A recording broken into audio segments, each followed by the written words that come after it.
Hey guys, tonight we're going to take a very slow, very gentle journey into something that, honestly, sounds like it couldn't possibly be interesting. But somehow, it is. You're about to learn how the world's oldest post office has managed to stay alive, quietly sorting mail and brewing tea, through revolutions, wars, fashion disasters, and the rise and fall of fax machines.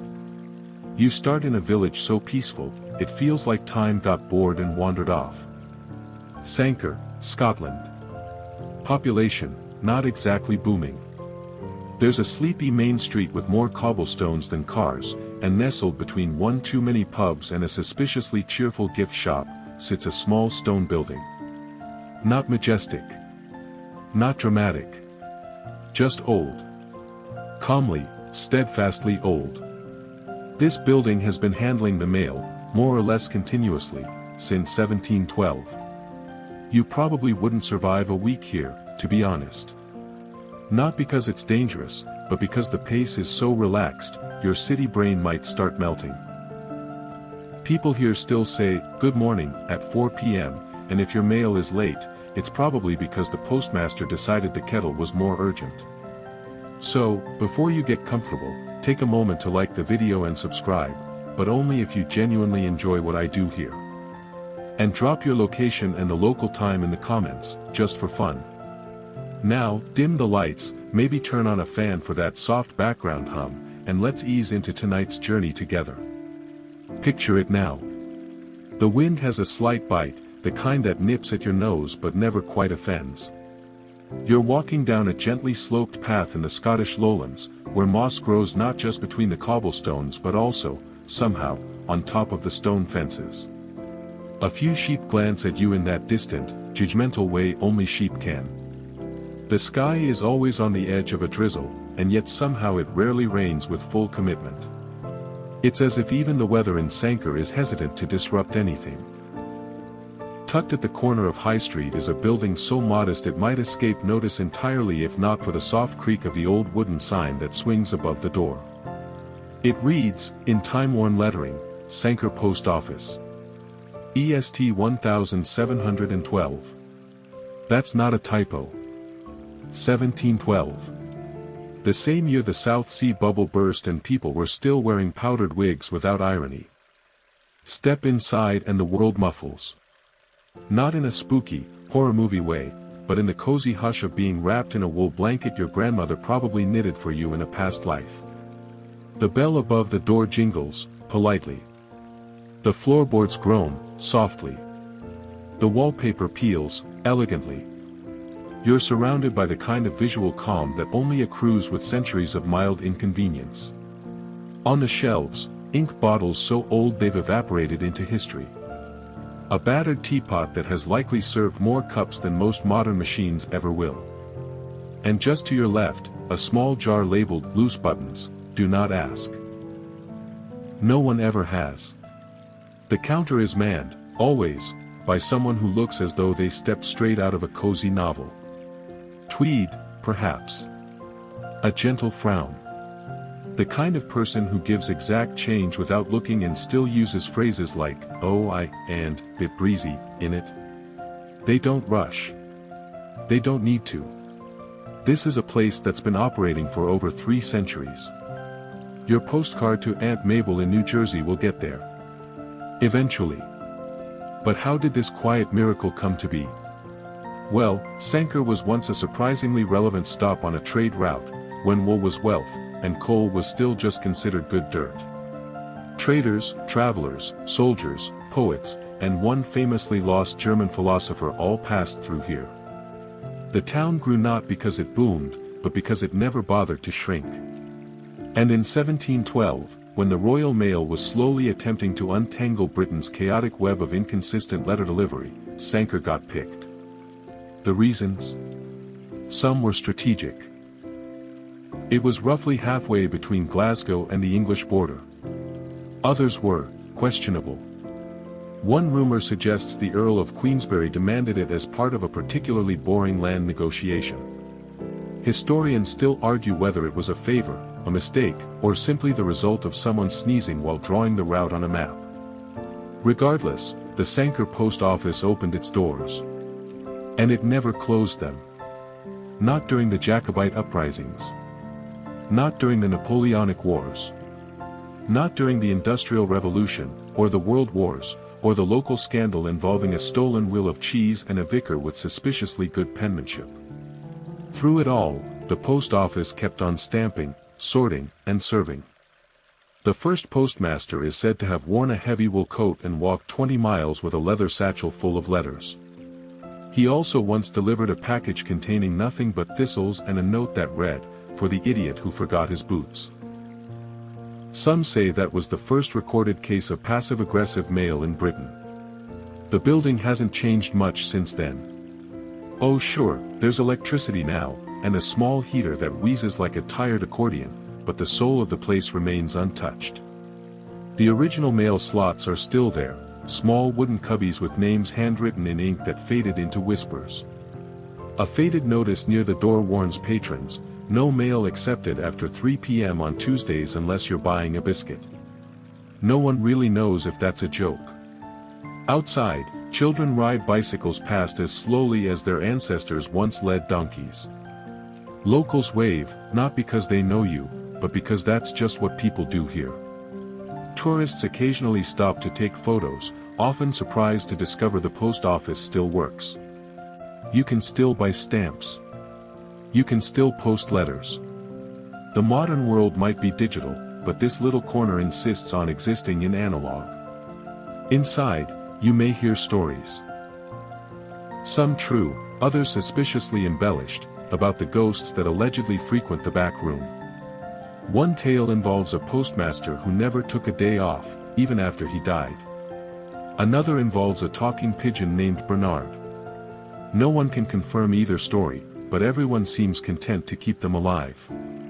There's also the ghost drawer, a creaky bit of furniture that every new clerk swears won't open. It does, of course, when it feels like it. And when it does, it always seems to contain one letter that no one remembers filing. No return address. No recipient. Just the word "soon" written in looping script. It's probably a prank. Or a poem. Or both. You see, the Sanquhar post office isn't just a building. It's a slow-burning love letter to endurance. A quiet monument to the ordinary tasks that form the soft, sturdy spine of civilization. Delivering letters. Brewing tea. Asking about the weather even when it's obviously raining. It has survived not because it's famous, but because it's consistent. Because in a world that often celebrates speed and spectacle, this place offers something much rarer, the comfort of a system that just works. Quietly. Lovingly. With stamps. And tonight, as you drift deeper into your pillow, imagine that you're there. Standing in the post office, the hum of that little heater in your ears, the smell of slightly burnt scones and ancient stationery in your nose. You feel safe. You feel still. You feel, somehow, posted. You're still standing inside that old post office, though now, you've wandered a little further back, where the scent of tea has merged with something faintly metallic and vaguely nostalgic, like the smell of a drawer that hasn't been opened since Queen Victoria had a bad hair day. This is where we slow the story down even more and explore why this humble little place even exists. On the surface, it seems simple. A village needed to send and receive mail, so a post office was built. But of course, this is history, and history rarely does anything simply. Especially not British history. There's always a royal involved. Or a sheep. To understand how Sanquhar got a post office before, say, half of Europe had reliable plumbing, you have to rewind back to the early 18th century, a time when the mail system in Britain was less of a system and more of a vague idea with occasional success. Letters might arrive, or they might be eaten by goats. Both outcomes were considered acceptable. Britain, at this point, had already begun the long and not entirely glamorous process of organizing its mail. The Royal Mail had technically existed since the 1500s, but it wasn't until the 1700s that it started behaving like a professional service instead of a glorified hobby for aristocrats with strong calves and too much parchment. Sanquhar was selected in 1712 to become part of a newly formalized postal network. The reason? Geography, mostly. The village sat on the Glasgow to London route, a winding track that was treacherous in winter, muddy in spring, and slightly less muddy in summer. Carriages passed through. So did merchants, messengers, and, once, a goose that allegedly outran a pony, but that's another story. Now, here's the quirky bit. According to a local account scribbled into a traveler's journal in 1738, the decision to place a post office in Sanquhar may have also involved wool taxes. Back then, wool was a huge deal. Not fashionably huge. No one was Instagramming their cloaks, but economically essential. Scotland exported it, England taxed it, and everyone argued about it. Having a reliable way to document transactions and issue tax receipts was suddenly important. The post office, in this case, became less about love letters and more about invoices, like a very old, very polite version of a printer that also makes tea. But of course, royal ego had to get involved too. King George I, who spoke more German than English and had a deep mistrust of people who didn't wear wigs, wanted to improve communication across his kingdom. He saw postal infrastructure as a way to assert control, streamline administration, and remind everyone that he was, in fact, the king, even if his accent said otherwise. Historians still argue whether Sanquhar's inclusion in the early Royal Mail grid was a clever logistical decision or just the result of a particularly charming local noble making a compelling case over too much sherry. Either way, the village suddenly found itself with a permanent post office, and the world's slowest brush with immortality. In those early days, mail service looked a bit different from what you'd expect. There were no uniformed clerks, no queues of pensioners, no little signs that said, "Ring bell for assistance." Instead, there was a man, always a man at first, on a horse. He carried a leather bag, a vague sense of direction, and a deeply skeptical relationship with weather. Roads were not paved. Maps were artistic suggestions. Getting from one town to another involved guesswork, gossip, and boots that usually leaked.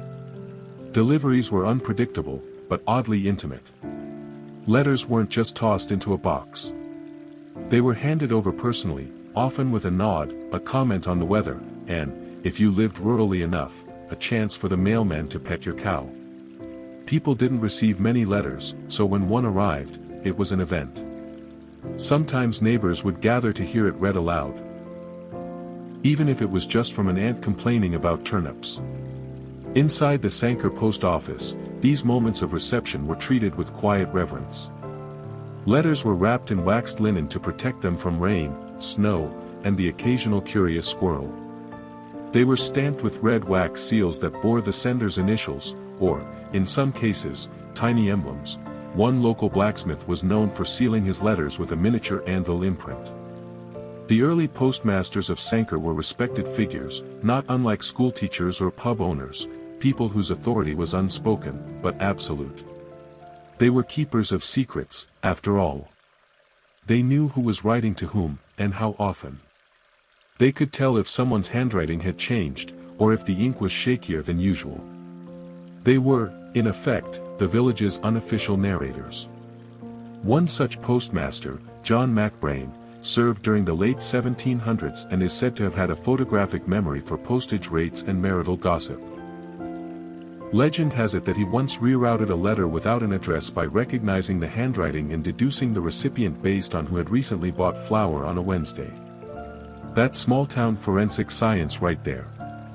Of course, not everyone trusted the system. Some folks preferred to deliver their own letters, usually by walking 10 miles and muttering the whole way. Others feared interception. Spies were a thing, especially during the Jacobite uprisings, and the post office sometimes found itself at the center of low-stakes intrigue. Letters were steamed open. Secrets were occasionally read. But mostly, people were too tired and too polite to do much snooping. Interestingly, the concept of postage as we know it didn't really exist yet. Recipients paid for letters, not senders. So imagine someone sending you a letter, and you having to fork over money just to read it. This led to some creative solutions, including people scribbling secret codes on the outside of envelopes to let their loved ones know they were alive, without actually opening and paying for the letter. Frugal. Slightly shady. Absolutely brilliant. Inside the Sanquhar office, this meant a lot of haggling. People trying to argue down the cost of their mail, offering eggs or stories in trade. One record from 1741 shows a customer who attempted to settle postage with a live trout. The postmaster accepted, on the condition that the fish be not too wriggly. Over time, the system became more formal. Rates were standardized. Routes became regular. Uniforms were introduced, though in Sanquhar, the first official Royal Mail jacket reportedly didn't arrive until 1789, and even then, it was too big and smelled faintly of herring. Still, the village adapted. Mail became part of the rhythm of life, like the church bell or the occasional sheep stampede. The post office was no longer just a place for messages, it became a hub of quiet connection. Notices of births, deaths, marriages. Letters from sons in the Navy. Postcards from Edinburgh, which felt impossibly far away. And, once, a mysterious package that contained nothing but a pinecone and a poem. You begin to realize something standing there in that narrow, slanted hallway, beneath beams that sag gently with age. The building itself isn't just old, it's remembered. It's held in the minds of generations. It's in stories passed from grandparent to child. In the way locals still tap the doorframe for luck as they leave. In the quiet way the floor sighs under each visitor's step. Sanquhar didn't just get a post office. It got a pulse. A reason to expect something. A promise that somewhere out there, someone was thinking of you, and might just write it down. You're still inside the Sanquhar post office, maybe now sitting on a narrow wooden bench near the far wall, the kind that was probably installed in 1830 and never once replaced. The light in here doesn't flicker, it just sort of gives up around 5 p.m. in winter. You're surrounded by the soft shuffle of envelopes, the creak of old hinges, and the smell of damp wool coats left too close to a radiator. And as you rest there, we drift backward again, back even further, to when the idea of a functioning postal system in Britain was, well, more suggestion than reality. Before mail became a recognizable system, it was mostly a chaotic, honor-based mess. Picture a time before standardized anything. No stamps, no fixed routes, no dedicated buildings, just messengers, coaches, horses, and a whole lot of, sorry, he wasn't home, so I gave your letter to a man named Clive. Long before Sanquhar had its tiny but mighty outpost, the broader British Isles relied on an informal web of private couriers. Messages were hand-delivered by servants, merchants, and traveling clergymen. If you were rich and important, you might have your own postboy who rode a horse and wore a hat with a feather. If you were poor, your best hope was to shout your message very loudly in the general direction of London and cross your fingers. During the Tudor era, things started to shift.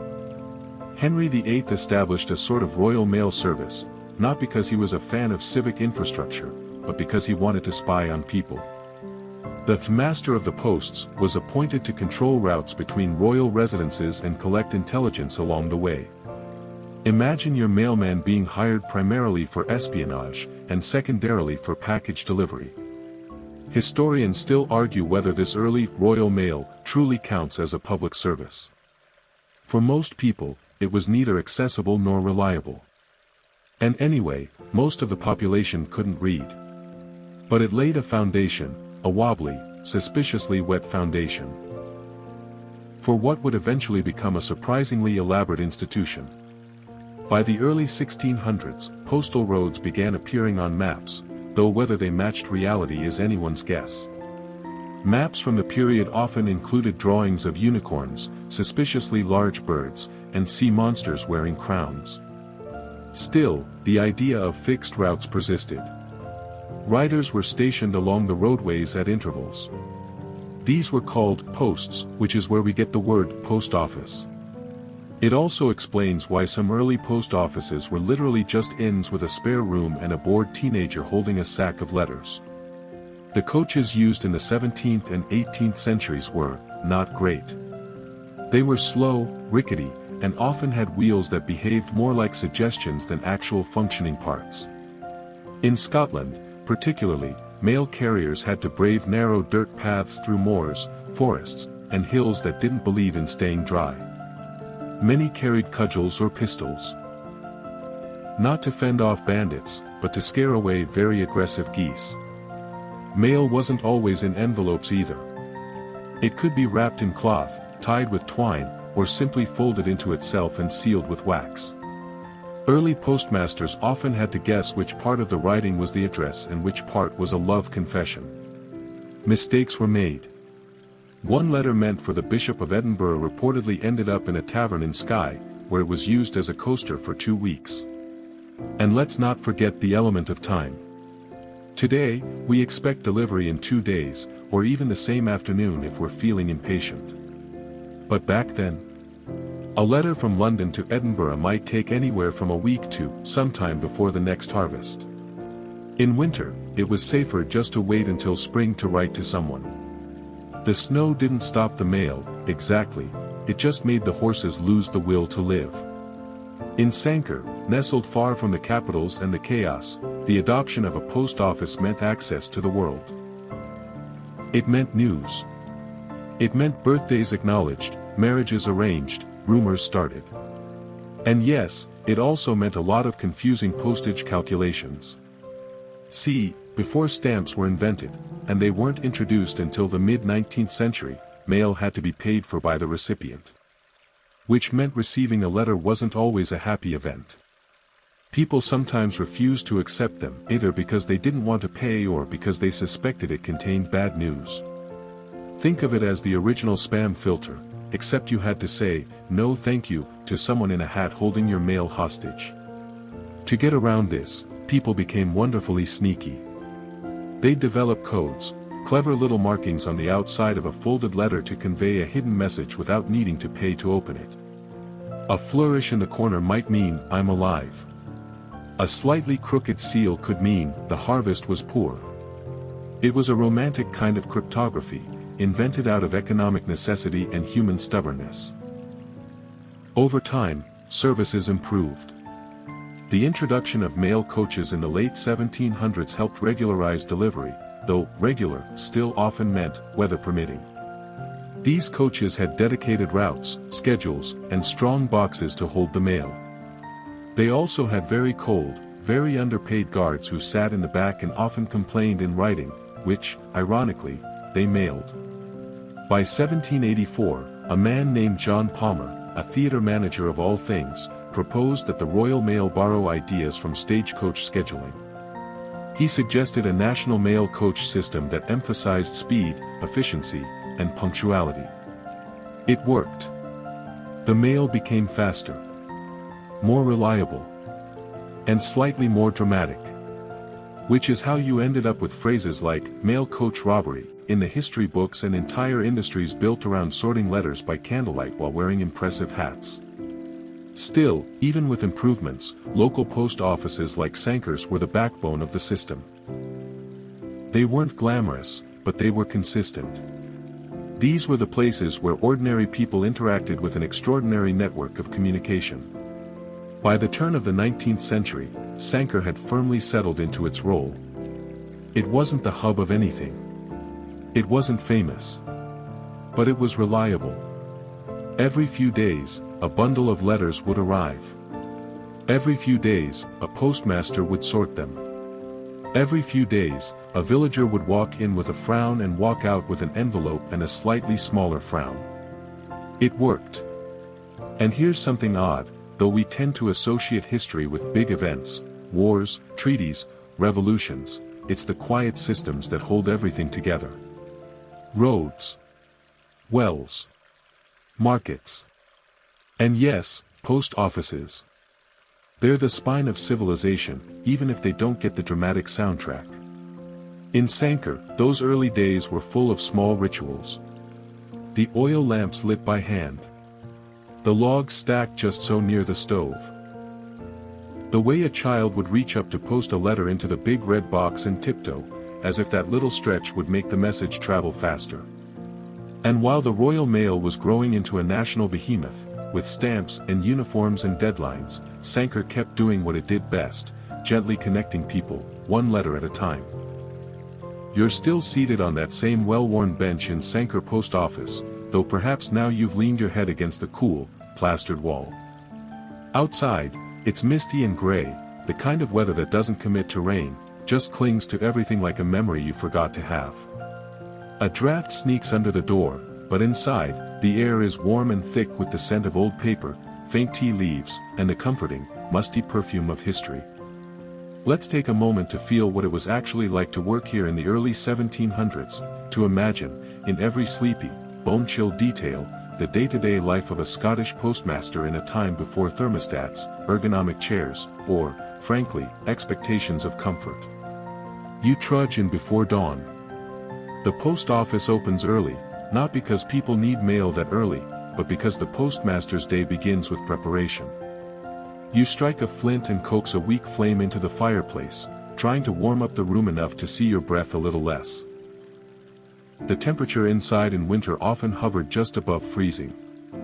The ink would go sluggish, the paper would curl, and your hands, well, your hands were just expected to tough it out.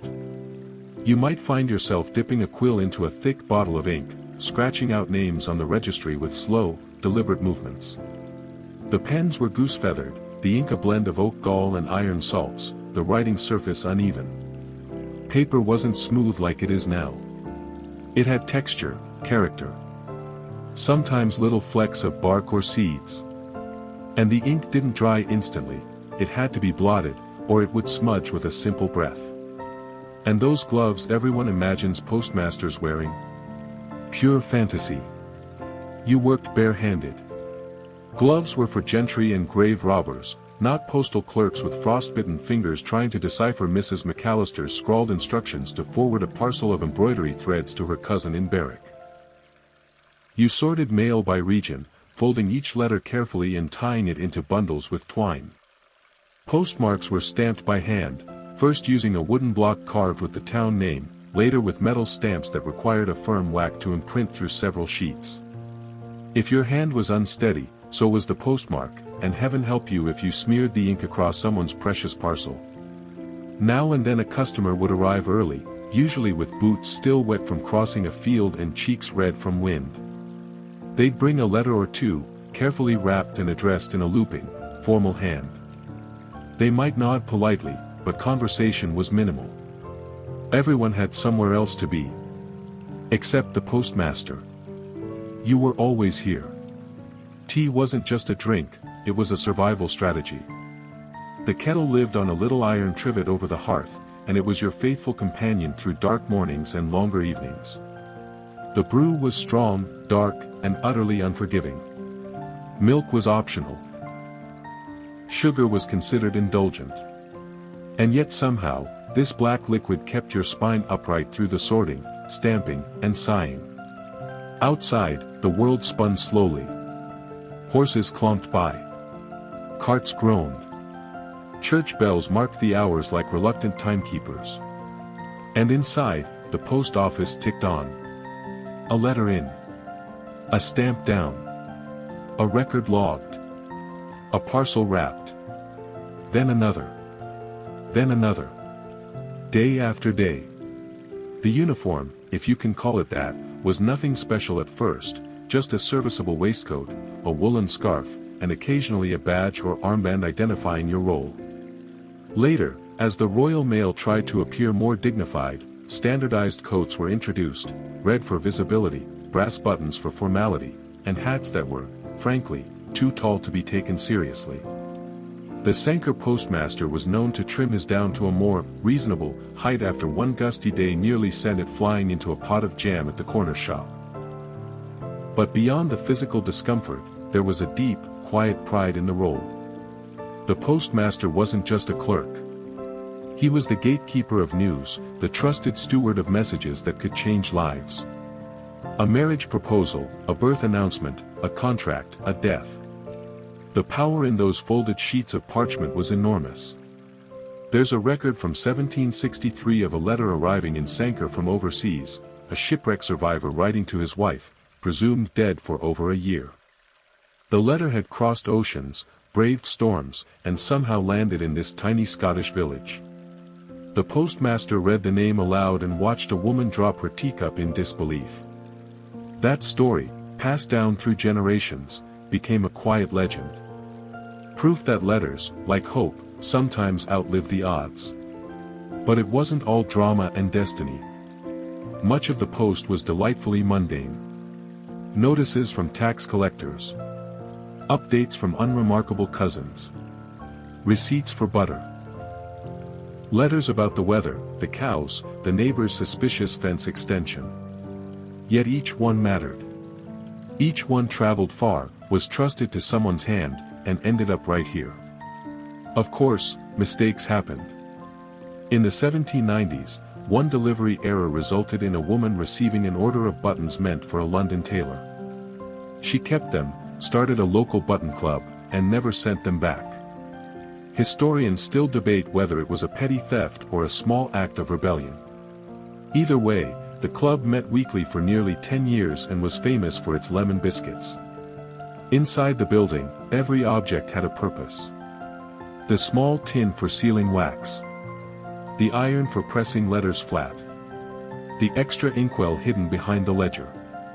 A length of string pinned to the wall in case of emergency packaging. And tucked in one drawer, a carefully folded cloth used to polish the glass counter every morning, even when there wasn't a single fingerprint to erase. Mailbags were made of coarse canvas, reinforced at the seams and often stenciled with the Royal Mail emblem. The postmaster would hand these off to the next courier or stagecoach driver, who'd hoist them onto a saddle or into the back of a rickety coach and disappear into the mist. Sometimes, in bad weather, delivery was delayed. Not by hours, but by days. Snowfall could isolate Sanquhar completely. Letters would pile up. The stove would burn longer.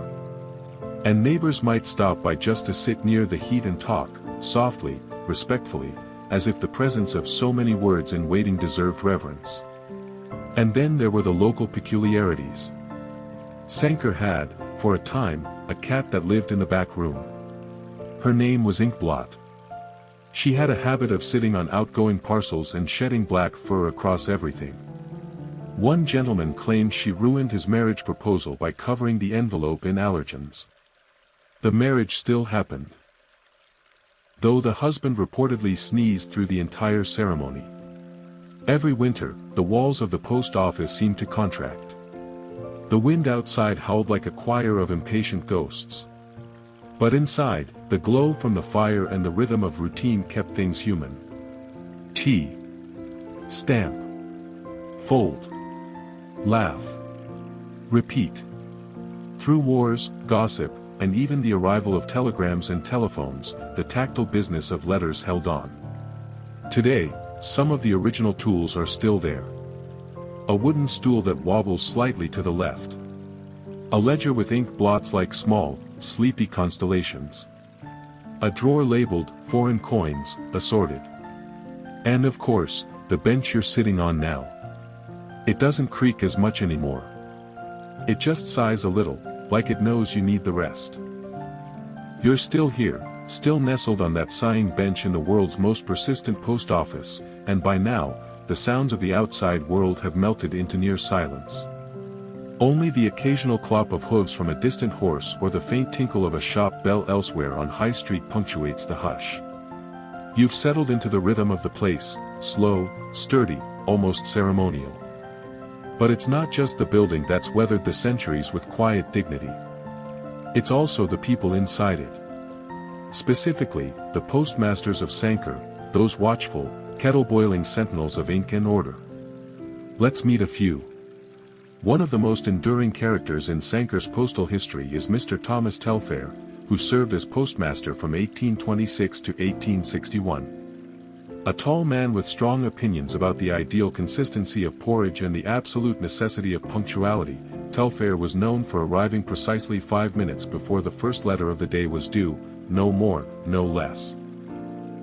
His great-great-granddaughter once described him as stoic to the point of being mistaken for furniture. He believed in three things: the crown, a dry pair of socks, and proper penmanship. Telfair kept meticulous records, which have survived in the archives and contain such illuminating insights as Monday, 11 letters. 3 damp. 1 suspiciously smudged. He wrote in looping script, his entries as regular as clockwork. And while he rarely left town, the mail he managed traveled all across Britain, and occasionally to India, Jamaica, or Canada. It said he once recognized a return address purely by scent. He claimed it was the ink, but others suspect it was lavender perfume and sheer nosiness. Then there was Mrs. Elsie Macpherson, who took over in the 1920s during a brief, charming, and poorly documented experiment in co-running the post office with her husband James. Elsie, however, quickly emerged as the sharper of the two. While James liked to wander the aisles with a clipboard and talk to the plants, and once mailed himself a potato just to test the system, Elsie was the real force behind the counter.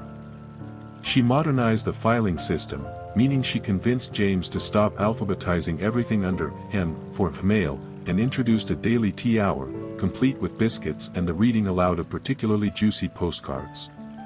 It was said that under her guidance, the post office ran so smoothly that even time itself showed up a little early.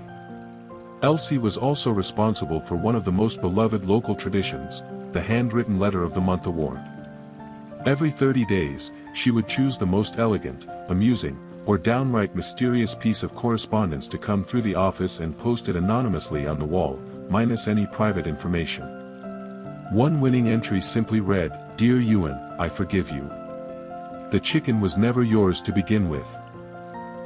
No one ever found out what that meant, but it sparked 3 short stories, 2 songs, and a local chicken naming competition. Then came Rab Smith, perhaps the most famous postmaster of the 20th century, at least within a 15-mile radius. Rab began working at Sanquhar post office in the late 1950s and, according to everyone who ever met him, never really left. Even after retirement, he stopped by daily. Not to interfere, just to check the temperature of the ink or, more realistically, ensure no one had moved the tea bags. Rab was the embodiment of small-town postal pride. He greeted every customer by name and knew whether you preferred blue envelopes or the ones with the tiny wildflower design. He refused to upgrade the radio behind the counter, insisting that it only played folk music from 1972, because that's when letters had real heart.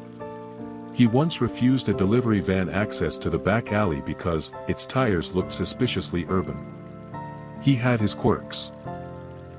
But more than anything, he had loyalty. It said that in his 38 years of service, he only took 1 sick day, and even then, he dropped off the mail at 6 a.m. before going home to rest. Rab kept a journal, too. Not for the public. Not for records. Just for himself. In it, he wrote down things that made him smile, an especially tidy address, a stamp that looked like a miniature painting, a thank you note from a child that included a drawing of Rab riding a unicorn made of letters. He never showed the journal to anyone, but when he passed, it was found tucked neatly under the floorboards of the back room, along with a flask, a button from an old uniform, and a note that simply read, "If anyone finds this, the key to the biscuit tin is behind the picture of the Queen." What's remarkable isn't just that these people did their jobs, it's that they stayed. They stayed for decades. They poured tea the same way. They stamped letters with the same pressure. They looked out the same window as snow drifted past or birds gathered on the slate roof, and somehow they felt that mattered. Because it did. The world around them changed, telegrams came and went, typewriters appeared and clattered, phones rang and buzzed, computers flickered into life, but the role of the postmaster in Sanquhar remained gently, stubbornly the same. It was about care. About presence. About noticing that Mrs. Callahan looked a little pale this week, or that Mr. Duncan had switched from fountain pen to biro, which must mean something. The consistency of these postmasters gave Sanquhar Post Office its personality, not flashy, not grand, but utterly dependable. They were living fixtures of the town. Children grew up watching them handle letters like precious relics. Tourists marveled at their encyclopedic knowledge of foreign postage rates. And occasionally, someone would stop in just to chat. "Got no mail today," they'd say. "Just wanted to hear the kettle whistle." Sometimes, that was enough. Of course, every postmaster added their touch. One kept a cactus named Sir Post-a-Lot on the windowsill. Another organized a secret Santa gift exchange between regular customers, though one year it spiraled out of control and resulted in someone receiving 3 jars of pickled onions and a taxidermied ferret. Still, the intention was pure. These weren't just workers. They were custodians. Not just of mail, but of memory. Their quiet routines stitched the centuries together. And even now, long after their boots stopped creaking against the floorboards, you can feel them here, in the worn wood, in the smell of old ink, in the way the place seems to sigh a little when the wind picks up. It's not just that they worked here. It's that they never really left. The kettle on the counter hums gently, and somewhere behind you, an envelope slides softly into a wooden tray like it's been doing so for centuries. You're still in Sanquhar, still folded into the warm hush of the world's oldest post office, and now we shift our sleepy gaze to the concept of speed, or, rather, the historical absence of it. Because once upon a time, getting your mail delivered in weeks was considered fast. And yes, weeks. Plural. You see, back in the heyday of early postal services, speed wasn't just relative, it was practically theoretical. Especially in places like rural Scotland, where a combination of mud, snow, wayward livestock, and the occasional broken wheelbarrow meant that nothing moved quickly, least of all letters. If a message made it from London to Sanquhar in under 10 days, you were expected to celebrate, possibly with an entire meat pie and a mildly surprised facial expression. Now imagine you're a 19th century villager waiting on a letter from a cousin in Liverpool. First, the letter would travel by coach, one of those elaborately named contraptions like the Flying Post, or the Crimson Dove, though in truth, most of them wheezed like arthritic donkeys and traveled at the blistering speed of 6 miles per hour. That's walking pace. Uphill. While stopping for tea. These coaches weren't your modern delivery vans with shock absorbers and built-in radios. They were stiff-wheeled, iron-reinforced wooden boxes prone to tipping over at the sight of a squirrel.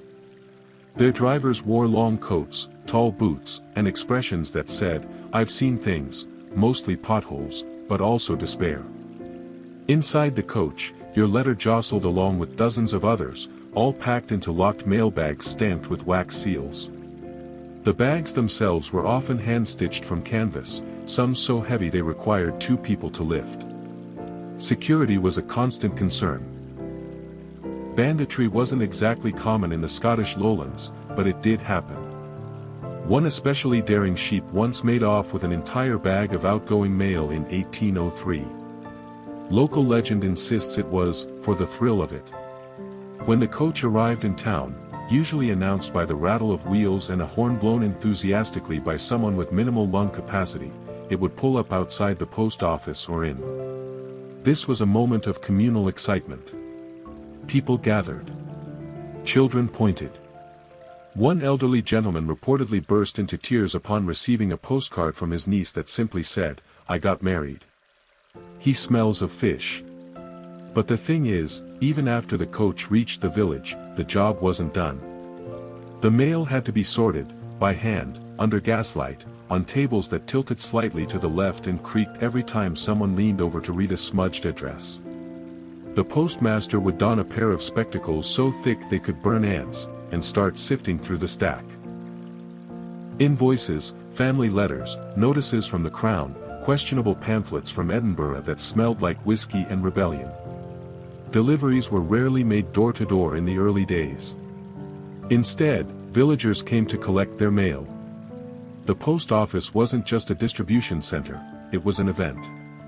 If you missed your letter's arrival, you'd have to wait until next week, or longer. No redelivery. No tracking number. Just hope, and maybe a sheep that hadn't wandered off with your parcel. And then there were the walking carriers, mailmen who trekked miles on foot, through weather conditions that would terrify modern couriers with insulated vans.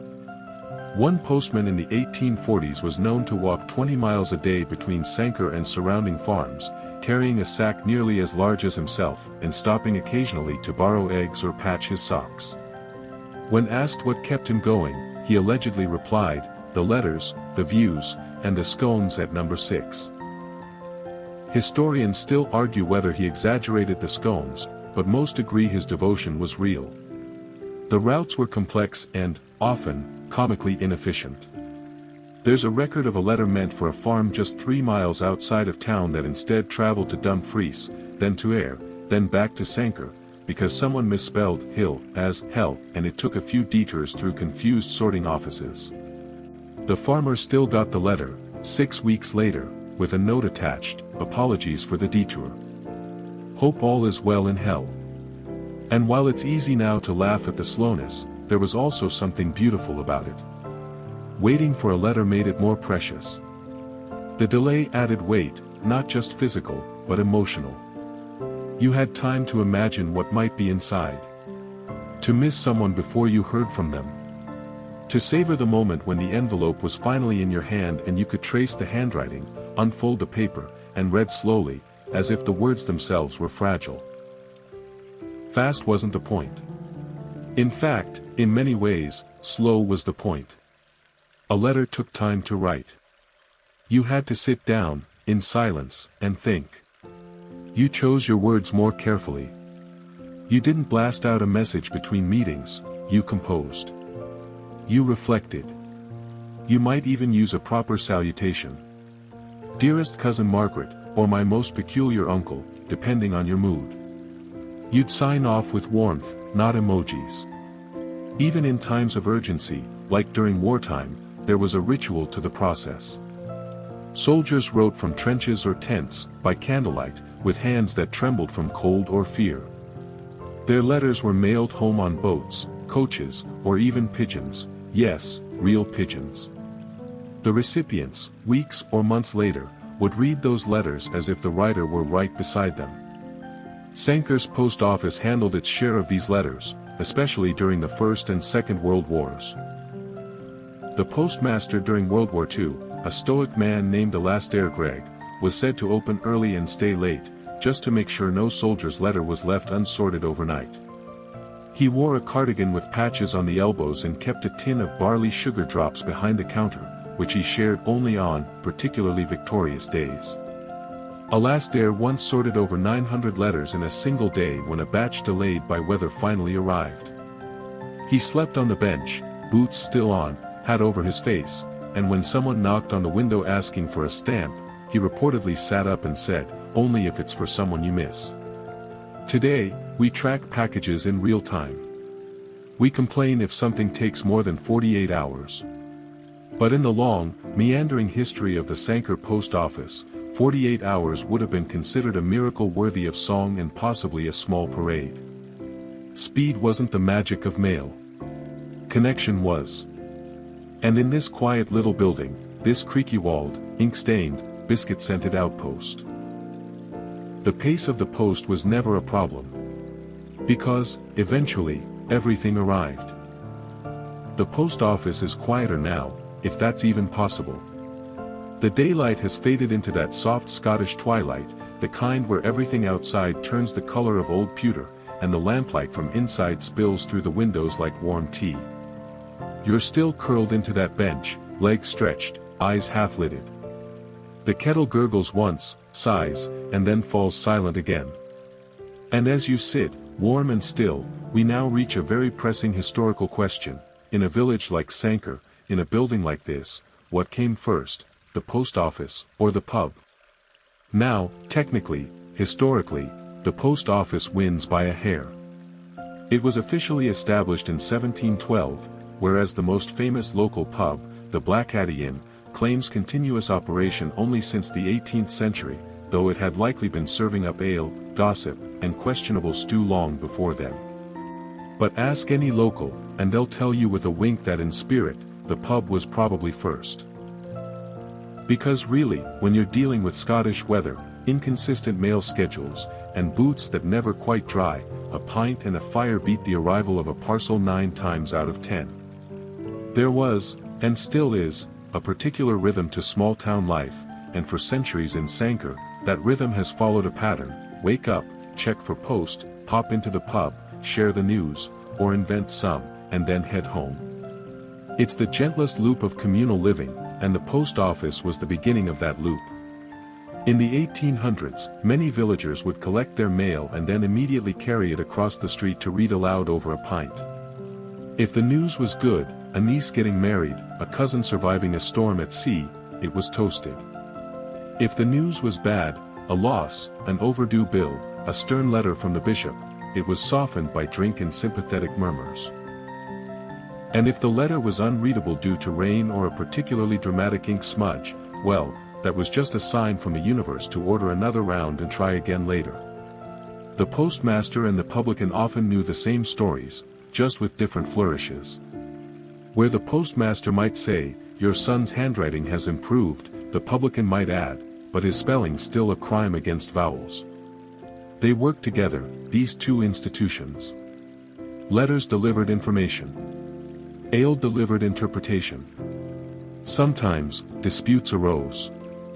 There's a tale from the 1850s about a man named Duncan Black who received a cryptic letter from a cousin in Glasgow. He couldn't make heads or tails of it, something about a cow, a wedding, and the word tuba. He read it aloud at the pub.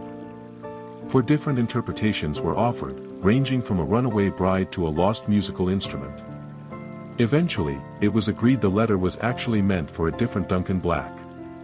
No one told the cousin. Another curious partnership between post office and pub emerged during the holidays. Every December, Sanquhar ran a tradition known as Yule Post. Residents would send anonymous, often humorous cards to neighbors, some signed with clever pseudonyms like the Chimney Owl or Your Very Freezing Admirer. The post office would collect and deliver them, but only after the recipient guessed the sender over mulled wine at the pub. It was, by all accounts, both delightful and chaotic. There were also more formal overlaps. The pub often served as the gathering place for village announcements that had arrived via mail, sorted dutifully by the postmaster and read aloud by whomever had the clearest lungs and the fewest vowels in their last name. You could learn about livestock auctions, visiting ministers, lost dogs, found spoons, or traveling magicians, all from a corner table with a mug of ale in hand. Of course, there were occasional postal mix-ups that made their way into barroom folklore. One year, a parcel meant for Miss Agnes Little, the Glen House, was delivered instead to Mrs. Agnes Little, Glen Pub, resulting in one elderly landlady receiving an unexpected set of undergarments embroidered with pink violets. She kept them, of course, and wore them proudly every Thursday. The postmaster apologized, the sender never corrected the error, and the parcel's true recipient only found out 20 years later, at her wedding reception, no less. In this gentle dance of mail and malt, something else emerged: connection. The pub gave the mail context, and the post office gave the pub structure. Together, they made information human. It wasn't just about who sent what, it was about who read it aloud, who mispronounced it, and who laughed hardest. Even the architecture leaned into this rhythm. The distance between the post office and the pub was short enough to make the walk comfortably tipsy, but long enough that letters could be dramatically waved mid-stride for maximum gossip effect. During the 1930s, the postmaster at the time, Mabel Torrance, one of the few women to hold the role back then, developed a habit of reading select postcards aloud through the open window of the post office, just loud enough for the pub patrons across the way to hear. She claimed it was accidental. No one believed her. Mabel's voice was famously soft, but sharp. One afternoon she read a postcard from Brighton aloud: "Dear Jean, the water is cold, the men are worse, but I'm sunburned and smiling." The entire pub erupted into cheers. No one knew who Jean was, but they raised their glasses anyway.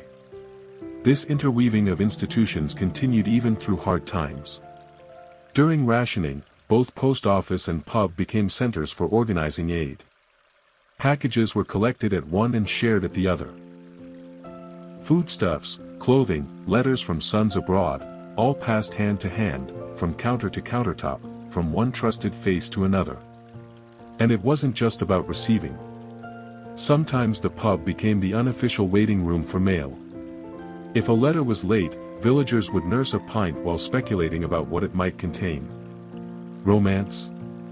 Bad news? An invoice from that shady chimney sweep in Ayrshire? There's a story, perhaps apocryphal, of one man who proposed marriage via postcard, then sat in the pub all day until his would-be fiancée arrived to show him her reply, a telegram that read simply, "You may proceed." The bartender poured a double. Over time, as Sanquhar's pace of life slowed further and the town leaned more into its role as a quiet relic of slower centuries, the relationship between post office and pub remained. Tourists now walked the same path, collecting their commemorative postmark before heading across the street for a dram and a story. And just as in the old days, it's not really about the accuracy of the tale, it's about the joy of sharing it. The pub and the post office, one delivered your letters, the other delivered your reactions. One gave you something to hold, the other something to hold on to. And if, on occasion, a postmaster wandered across the road to borrow a lemon or return a tankard, well, that's just part of the system. The post office is still there, of course. It hasn't gone anywhere. It never does. But today, the little building has new visitors, ones with cameras around their necks and excitement in their voices.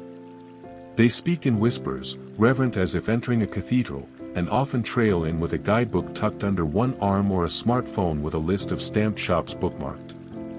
Yes, tonight we enter a strange and oddly energetic world that exists quietly beneath the sleepy crust of Sanquhar's mailroom, the world of stamp collectors, also known as philatelists, and their very enthusiastic energy. Now, at first glance, you'd be forgiven for thinking this is a sleepy hobby. After all, it involves glue, paper, and tweezers. Not exactly Formula One racing.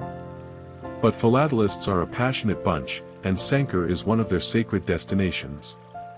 You see, when you're a stamp collector, visiting the world's oldest functioning post office isn't just a day trip, it's a pilgrimage. It's the stamp world's version of climbing a mountain barefoot or swimming with ancient turtles. And what do these travelers seek? A postmark. Not just any postmark. The Sanquhar postmark, carefully inked, manually applied, lovingly centered. It's subtle. It's small. But it means something to those who know. It's proof that your letter, or your pristine, never-to-be-mailed envelope, passed through a place where postal time has slowed to a gentle, ink-stained hum. The postmaster, for their part, is used to it by now. Tourists shuffle in, looking almost bashful, clutching envelopes like they're about to hand over treasure maps. They often ask questions like, "Do you use the original hand stamp?" Or, "Can I watch you mark it?" Or, once, "Can I feel the texture of the cancellation ink?"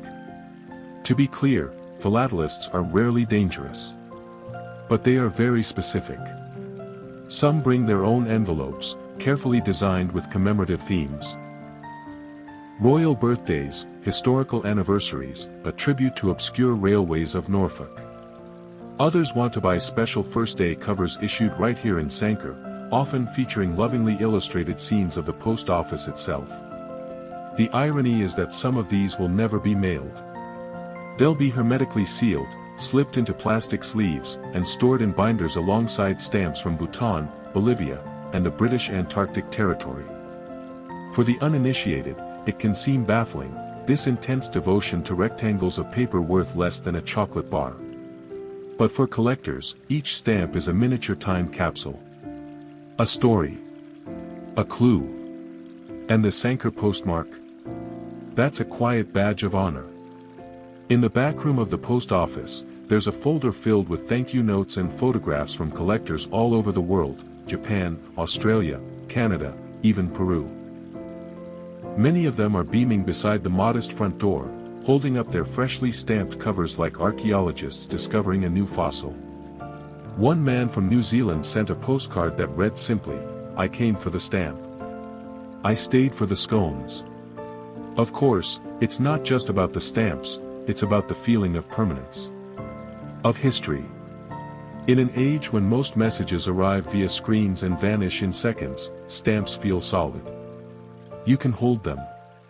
Smell them. Stick them onto something and watch them travel. And the fact that you can still do this from a 300-year-old post office in a quiet Scottish town.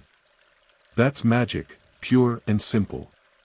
Some collectors try to get creative.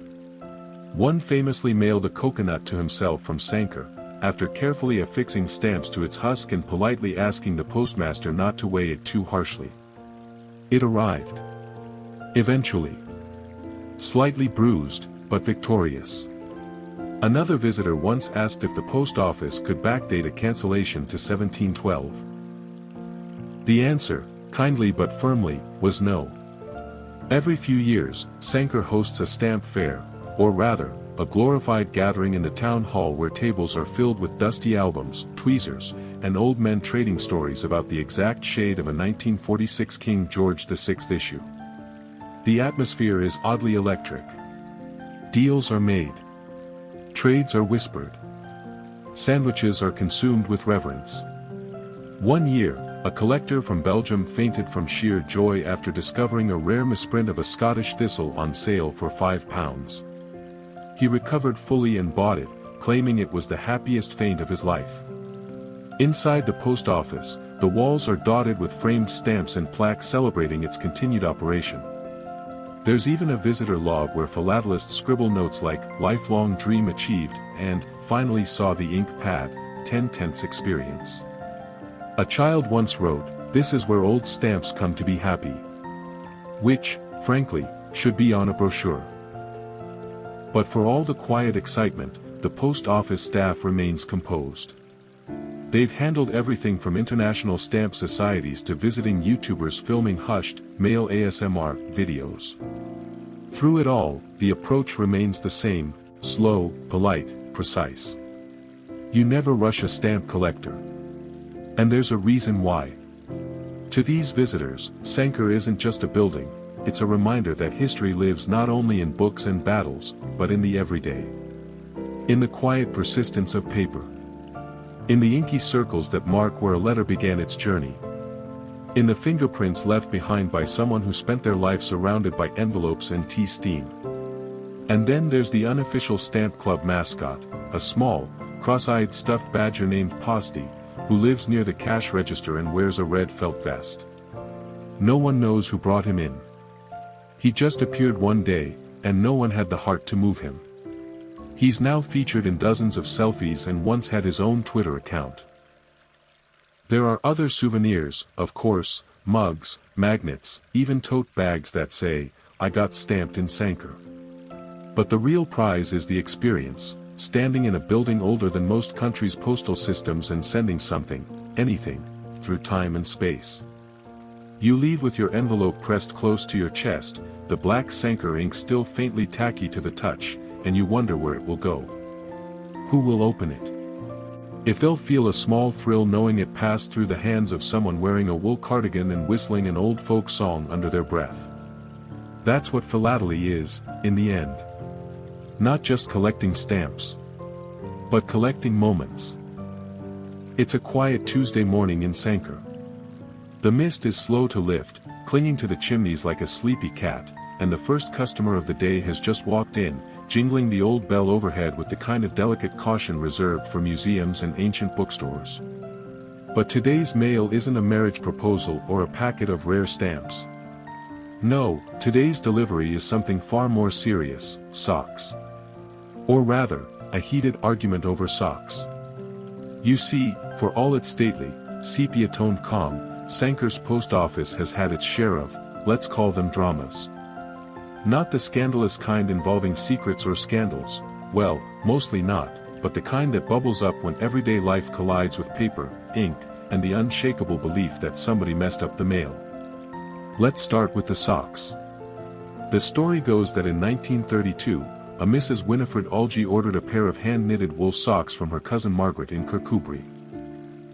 Margaret was known for her complicated cable patterns and notoriously scratchy yarn. The socks were dispatched in a brown paper parcel tied with lavender string and a note that read, "May these warm your soles and your soul." Simple enough. But the socks never arrived. Or rather, they did arrive. Just not to Winifred. Instead, a local blacksmith named Mr. Wallace Henderson received the parcel.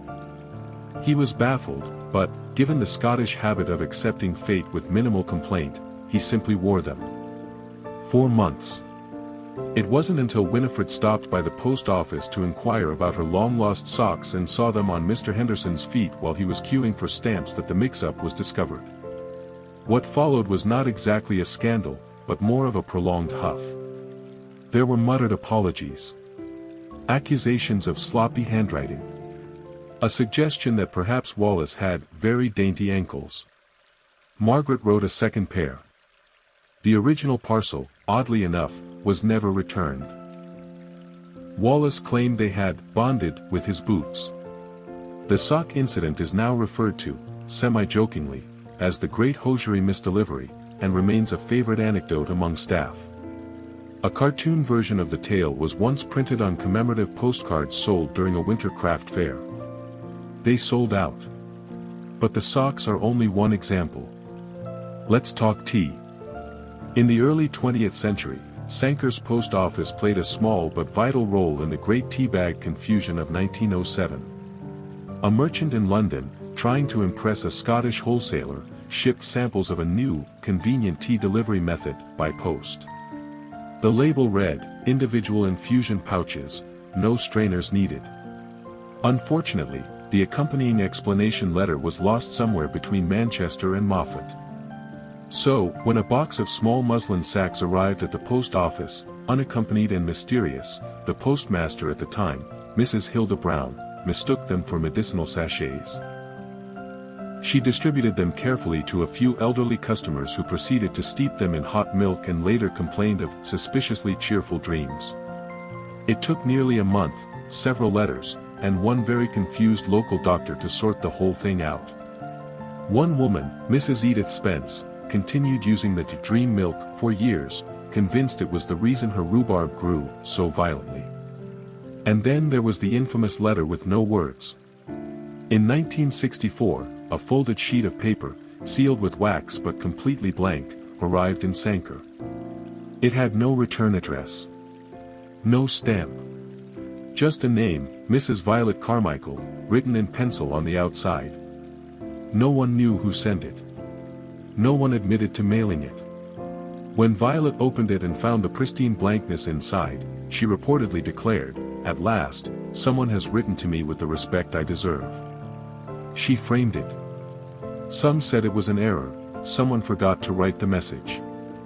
Others suggested it was symbolic. Violet claimed it was more meaningful than any of her late husband's correspondence, which was widely considered a low bar. Of course, not all drama in the post office was whimsical. During both World Wars, the post office bore witness to some very real heartbreak. Telegrams arrived in stiff brown envelopes bearing news from the front, short, brutal, final. Names were spoken quietly. Doors were closed more softly. The kettle whistled, but no one joked about the steam. The staff in those years had to strike a delicate balance, brisk efficiency mixed with the gentleness of people who knew what kind of news a folded slip of paper could contain. One postmistress, Agnes Robb, was known for including a wrapped sweet or a pressed flower in telegrams she hand-delivered to widows and mothers. "The world doesn't need more silence," she once wrote in a letter to her niece. "It needs kindness delivered in small, quiet envelopes."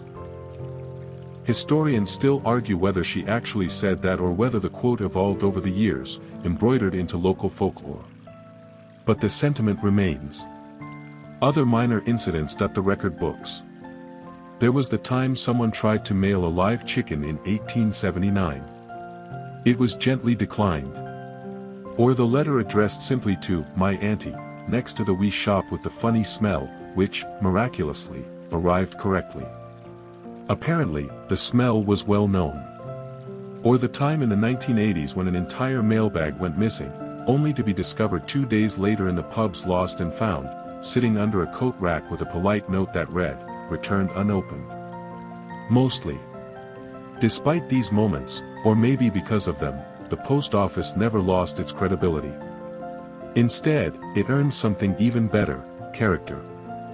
Not the forced kind with marketing campaigns and logos, but the kind that grows slowly, like moss on stone, steady, silent, and impossible to fake. Sanquhar's post office, after all, has always been more than a place where mail gets sorted. It's been a stage for small, local theater. The dramatic tension of a missing package. The comic relief of a postcard from Spain that says nothing but "too hot. Send oatcakes." The tragic arc of a love letter that arrives a year too late. And through it all, the staff behind the counter nods, stamps, and passes over your receipt. They've seen it before. They'll see it again. They've watched the centuries roll by, not with headlines and explosions, but with muddled addresses, nervous handwriting, and the occasional parcel that rattles suspiciously. Even now, if you spend enough time sitting on that bench, sipping tea from a borrowed mug and listening to the shuffle of paper, you'll start to notice how every envelope carries a kind of mood. Birthday cards hum with anticipation. Bills slouch. Letters from far away seem to shiver a bit at the edges, still carrying the echo of jet engines and distant fingers. And sometimes, just sometimes, a letter arrives that's a little heavier, a little softer, as though the words inside knew they'd passed through something special. Something older than memory. Something with a soul of stamps and string. The door of the post office creaks closed behind another visitor. Outside, the sky has shifted into that silvery, not quite night hue you only get in Scotland when the clouds are thick, but the light refuses to give up. The air smells faintly of damp slate and chimney smoke. Inside, you hear the soft squeak of a chair adjusting and the rhythmic tearing of paper, perhaps someone carefully opening a letter with a pocket knife that's seen better centuries. Tonight, we turn our attention to fashion. Yes, fashion. Or more specifically, the long and surprisingly ceremonial evolution of the Royal Mail uniform, that curious mix of style, stiffness, and practicality that's passed through the doors of Sanquhar Post Office in many forms over the centuries. And if you think this part of the story won't be thrilling, just wait until we get to the gold braid era. In the earliest years of the post office, there wasn't much in the way of uniform at all. Early postmasters wore whatever they had. Usually something woolen, slightly damp, and mildly itchy. Picture a sturdy brown waistcoat, trousers tucked into boots, and a hat that was more battered than brimmed. Function was everything. You needed something that repelled wind, tolerated ink stains, and made you look just enough like you belonged behind a counter. By the mid-18th century, however, as the Royal Mail expanded and standardized its practices, it began issuing more formal attire for postal workers. The first true uniforms were inspired by military garb, long, heavy coats, often red or navy, with brass buttons and decorative cuffs. They didn't scream speedy delivery so much as "I may also fight Napoleon if required." In fact, the 1784 Uniform Regulations, according to Royal Mail Archives, specified that male coach guards should carry pistols, wear scarlet jackets with black velvet trim, and be dressed in a manner that commands respect. Whether Sanquhar's local mailmen ever went that far with their wardrobe is uncertain. Historians still argue whether rural offices were issued full kits or were simply told to look respectable and avoid alarming livestock. A charming tidbit from Sanquhar's records in 1806 notes that one uniform was returned with the complaint, "Too stiff to sit. Please send cloth suitable for weather less villainous." That particular uniform allegedly had epaulets so aggressive they interfered with sorting the letter bundles, and a hat so tall it scraped the lintel above the sorting shelf. By the Victorian era, things had softened slightly, both in tailoring and attitude. Postmen wore smart, fitted tunics in dark navy or gray, with matching trousers and caps bearing the Royal Mail insignia. Badges identified rank. Brass buttons gleamed. The uniforms were dignified, a little formal, but no longer full of unnecessary flounce. They were meant to reflect the seriousness of the role. Delivering not just letters, but trust. Sanquhar, ever slightly behind in the trend curve by choice rather than accident, adopted these uniforms slowly. The locals didn't mind. They cared more about punctuality than pleats. Still, by the 1870s, the sight of a uniformed postman moving down the cobbled streets each morning had become a comforting part of the village routine. One particular postman, Mr. Callum Boyd, was known for pressing his uniform with such precision that his trousers once stood upright without a body inside them. He polished his buttons every Saturday and wore a tiny sprig of heather in his lapel from April through September. Children called him the Shiny Man. He delivered mail for 42 years without ever once being late. When he retired, the town gave him a silver teapot and a sash that read "Forever First Class." Not every uniform was so dignified. In the early 20th century, the Royal Mail flirted briefly with modernity and issued canvas jackets with detachable hoods. Unfortunately, these hoods had the unfortunate habit of catching wind like sails, and more than one postman in the north reported being half-lifted into a ditch on particularly blustery days. Sanquhar's staff quickly developed their own adaptations: scarves tied over caps, waxed coats with extra buttons, and one memorable pair of tartan mittens hand-knitted by a woman who refused to let her postie's fingers go blue. It wasn't just outerwear, though. Uniforms included details right down to socks, belts, and shoes. In the 1930s, there was an official boot style, black leather, hobnailed, with a sole that could outlast 3 governments. They were famously uncomfortable, but built to endure. One pair on display in a Glasgow museum still has a folded note inside that reads, "No insoles. No mercy." Postmistresses, who became more common in the late 19th and early 20th centuries, had their own attire challenges. While there was no official female uniform for decades, they often wore high-collared blouses, long wool skirts, and occasionally, postal armbands to indicate their role. Practicality often won out over elegance, especially in winter, when several layers of flannel were considered a survival necessity. Mrs. Nora Steele, who ran the Sanquhar post office in the 1950s, was fond of combining her official armband with a floral apron and a brooch shaped like a stamp. She claimed it put people at ease and reminded them to write home more often. Her apron pockets were rumored to contain everything from spare pens to licorice to emergency biscuits. And yes, there have been missteps. In the 1970s, a modernization effort brought in synthetic fabrics, supposedly lighter and more waterproof. Unfortunately, they also crackled like static every time someone moved and caused minor panic when one postman's jacket briefly ignited while he leaned too close to the sorting room heater. After that, Sanquhar quietly went back to wool. Today, uniforms are simpler, functional fleeces, sturdy polos, and jackets emblazoned with the red Royal Mail logo. Still respectable, but a far cry from the polished brass and heavy coats of the past. The current postmaster sometimes wears a soft cardigan over her official shirt. She says the building is old and likes to keep the heat set to 19th century. But traces of the old uniform remain. There's a display case on the back wall of the post office, filled with relics: a cap from 1892, a button bearing Queen Victoria's insignia, a red collar tag that simply says, "Post 54." Some of the visitors who stop in aren't here for stamps or stories, they're here to photograph that button. Because clothing, after all, is part of the message.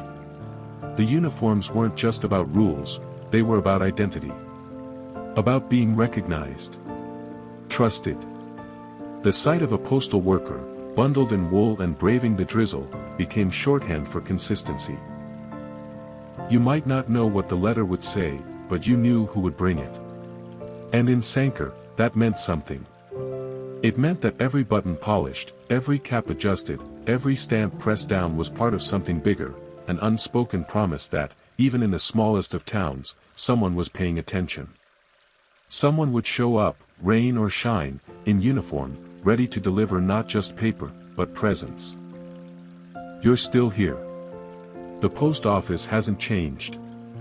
Not even a little. The same soft light filters through the lace curtains. The same clack of the register. The same polite squeak of the chair behind the counter. If anything, it feels like the post office is gently, quietly waiting for the next thing to be packed, prepared, and posted.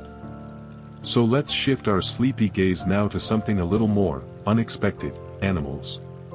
Yes. Animals.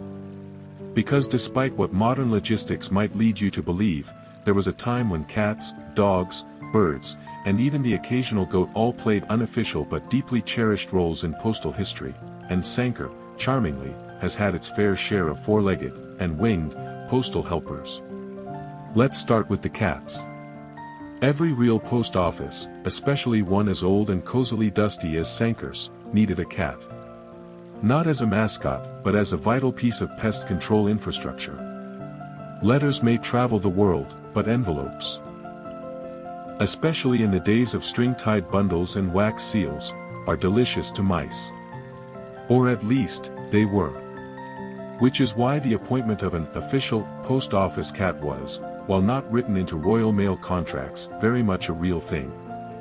Sanquhar's first recorded feline was a marmalade cat named Buttons, sometime in the late 1800s. Buttons was both adored and feared.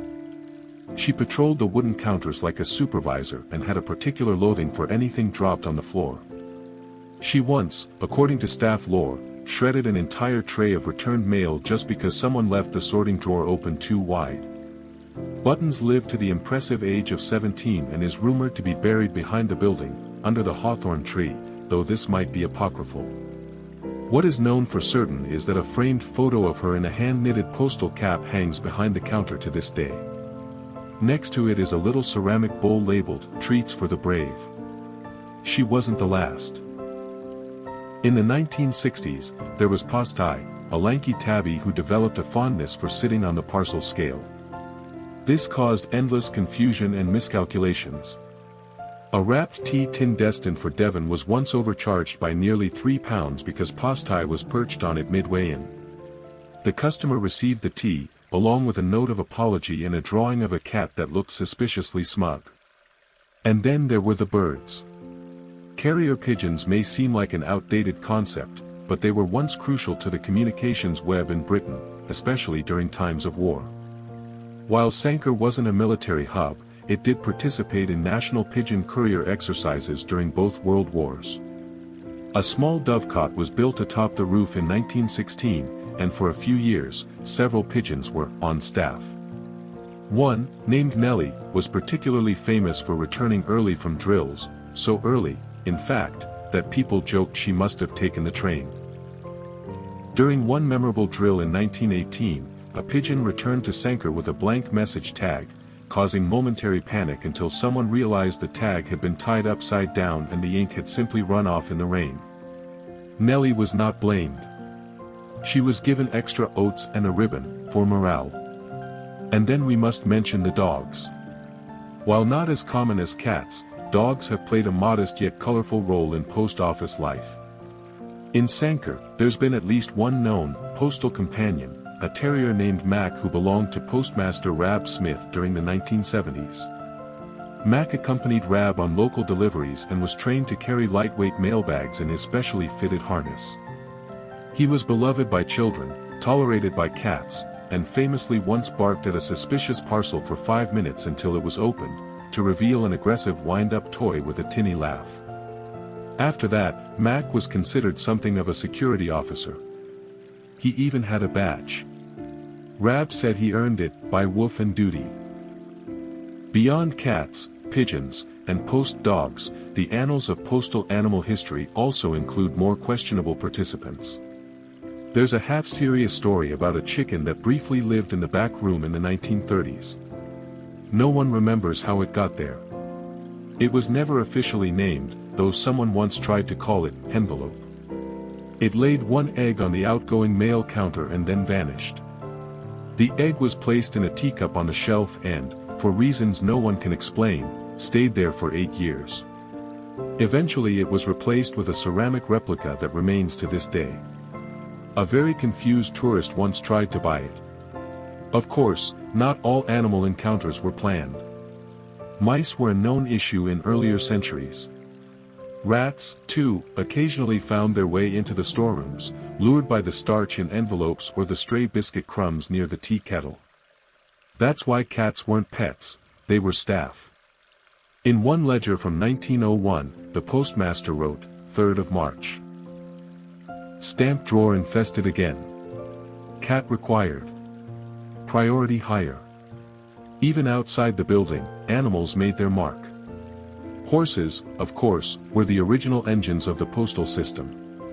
The earliest mail coaches to and from Sanquhar relied on strong, reliable horses, usually Shire or Clydesdale crosses, that could handle the weight and the weather. One horse, named Winnie, became locally famous not for her stamina, but for her ability to memorize the delivery route. If her driver nodded off, or, as once happened, stepped into the pub for a quick warm-up, Winnie would continue to walk the route, stopping at the usual drop points, occasionally snorting at doorways until someone collected the post. She was given an oat biscuit and a floral wreath when she retired.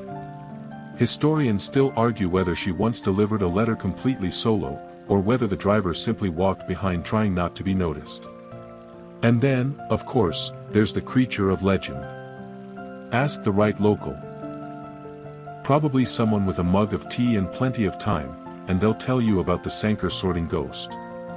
It's not an animal, strictly speaking, but it's always described the same way, a small, dark figure that darts between stacks of unsorted mail late at night, rustling letters, tapping drawers, and once, allegedly, organizing postcards by color.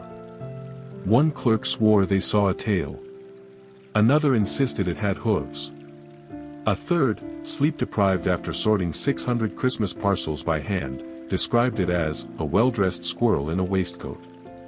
Of course, no one takes it seriously. Except maybe the night shift postmaster, who still leaves a saucer of milk under the ledger shelf, just in case. Whether officially recognized or merely loved in legend, animals have always brought something deeply human to the postal world: companionship, comedy, and comfort. They made long hours shorter. They added warmth to cold sorting rooms. They made the post office a place not just of logistics, but of life. Today, there's no cat behind the counter. But there's a cushion by the radiator where one once slept. No pigeons on the roof. But if you glance up, you'll see the little hooks where their perch used to hang. And no dog barks when you enter, but there's a worn spot on the rug that looks suspiciously like a favorite nap corner. And perhaps, if you sit still enough, and listen just right, you might hear the faint shuffle of tiny paws or the soft coo of history repeating itself. Because even in a world of algorithms and barcode scanners, somewhere inside this post office, there's still room for whiskers, wings, and wagging tails. It's the 21st century now. You'd be forgiven for thinking the world's oldest post office would have been swept away long ago by the tides of progress, converted into a trendy espresso bar, maybe, or shuttered entirely in favor of some app that can deliver an emoji faster than a sneeze. But no. Sanquhar Post Office is still here. Still standing. Still sorting. And as the digital age roared in, with its emails and text messages and oh-so-cheerful push notifications, this tiny stone building faced one of its most quietly heroic chapters, its fight to stay open in the age of the internet. You might assume that such a place would quietly fade. That it would dry up like an old ink well, its counters dusty, its brass scales growing cold. And for a while, that almost happened. Around the late 1990s, foot traffic had started to dwindle. People were sending fewer letters. Birthday cards were going digital. Stamps were still purchased, but mostly for bills. And bills, increasingly, came with hyperlinks. The phone in the post office still rang, but often it was to ask, "Are you still open?" Worse still, Royal Mail began reviewing unprofitable branches. And Sanquhar, charming though it was, had numbers that looked small on spreadsheets. There were rumors, whispers that the building might close, be relocated, or turned into a museum. Something symbolic, lifeless, and clean. But the village wasn't having it. Not quietly. Not politely. And definitely not without a cup of tea and a strongly worded letter, handwritten, of course. The campaign to save Sanquhar post office began like most Scottish movements do, with a town hall meeting full of practical shoes, furrowed brows, and someone's homemade shortbread. Local historians stood up and waved old ledgers. Primary school children made posters with slogans like, "Don't stamp out our stamps," and "Our history has postage due." A retired teacher submitted a 4-page letter outlining the cultural significance of the original counterbell, complete with footnotes and a diagram. One man simply walked to Edinburgh, walked, mind you, with a petition in his pocket and a flask of barley tea. He said it was, for the cardio, but no one believed him. Media picked up the story. A photo of the postmaster standing proudly outside the building, arms folded across a wool cardigan, appeared in several newspapers under headlines like, "Scotland's postal gem under threat." And the philatelists? Oh, they mobilized. Stamp clubs from around the world began mailing in support. One collector in Japan sent a postcard every single day for a month with hand-drawn sketches of the building. A Canadian historian mailed a 12-page essay about the social value of tactile communication. Someone in New Zealand sent a homemade Sanquhar post office Lego set. It was impressive. And heavy. Postage was a small fortune. Even the Royal Mail, no doubt bracing for PR chaos, quietly stepped back from closure talks. A spokesperson eventually said, with characteristic British understatement, "There appears to be community interest in maintaining the site." Indeed. But support wasn't just sentimental, it was practical, too. People still needed the post office. Rural Scotland relies on services like this more than city folk often realize. Elderly residents picked up pensions here. Local farmers mailed forms. Small business owners used the back counter to package handmade goods, everything from woolen mittens to small batch jam. The post office wasn't just nostalgia. It was necessary. So, slowly, a compromise emerged. The post office would stay open, but with some changes. Ownership transferred to new hands. A couple from Edinburgh, both with backgrounds in postal heritage, yes, that's a thing, stepped in to take the helm. They didn't want to modernize it into a gift shop. They wanted it to live. Still be a post office, but with a touch more outreach. They freshened the curtains. Installed an efficient heater that no longer sighed like an old accordion. Revarnished the counter. But they didn't touch the soul. The walls stayed lined with historical photographs. The original scale stayed in place. The creaky floorboard near the fourth window was preserved, squeak and all. One of their small but brilliant additions. A guest book. Not the kind you scribble in on your way out of a cafe, but a heavy, leather-bound tome embossed with gold letters, "Visitors to Sanquhar Post Office." Every entry tells a small story. Some are from tourists. Some from locals. One simply reads, "Sent my first love letter here." 40 years later, we're still arguing about socks. And, yes, the internet continued to grow. People still clicked and tapped and typed. But something curious started happening. Even as screens took over, people came back. Not in droves. Not like a concert or a holiday rush. But in a trickle. Steady. Purposeful. A woman flew from Germany just to mail her wedding invitations from Sanquhar. A man mailed himself a letter every year on his birthday, always addressed from this building. A university student came to handwrite a postcard to his late grandfather, who once collected Scottish stamps and used to whisper, "One day, we'll go there." They came not because it was fast. Not because it was cheap. But because it meant something. There's an irony here. Technology has made communication faster, louder, more constant, and yet, that very speed made slowness feel rare. Special. Precious. And Sanquhar is a temple to slowness. The act of walking in. Waiting in line behind someone asking about whether their parcel needs a customs form.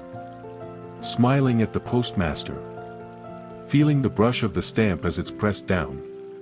Watching your letter, your thought, your feeling, your voice on paper, get slipped into a wooden box with a little click. No beeping.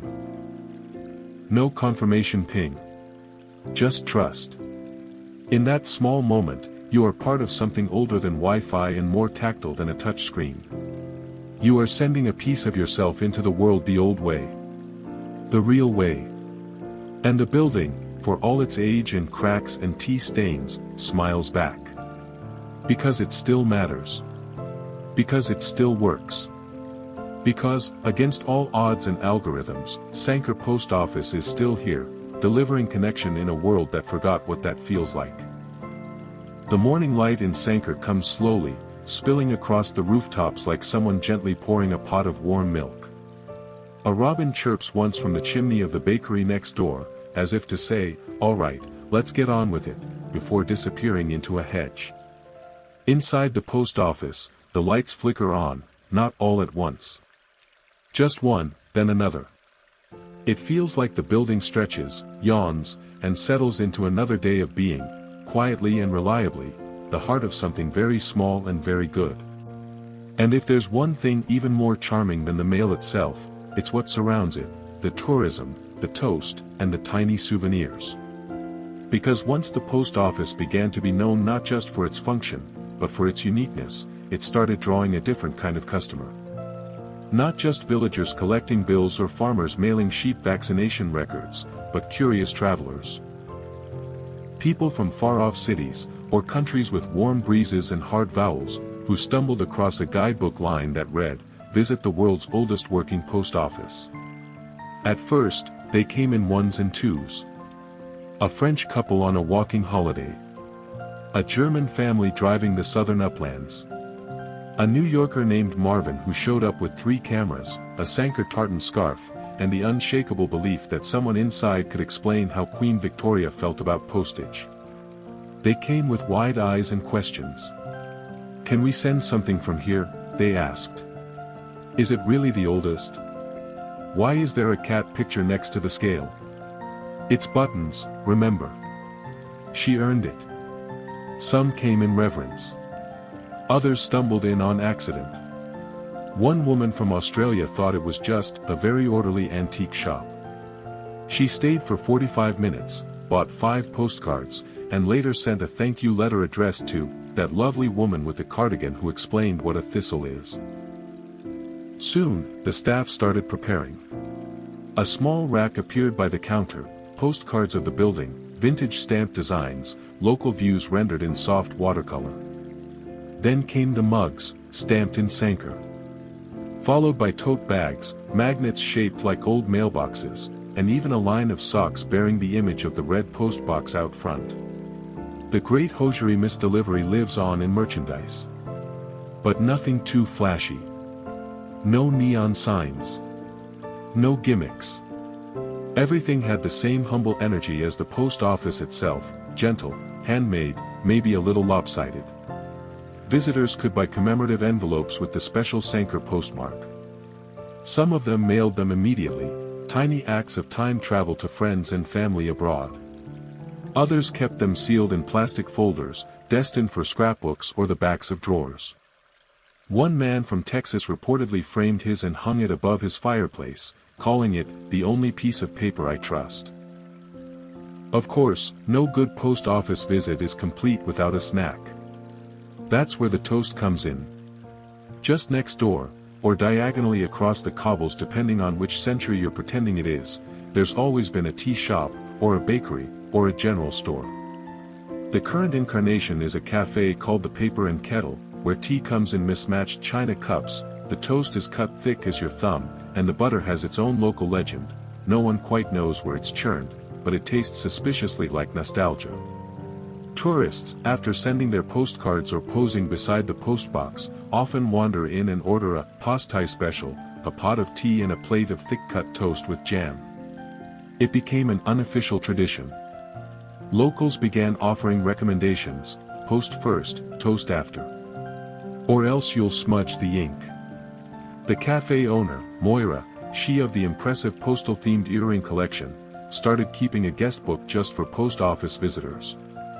One page reads, "Mailed a letter to my past self. Ate toast. Feel better." Others simply sketch stamps in the margins or doodle sleepy postmen riding snails.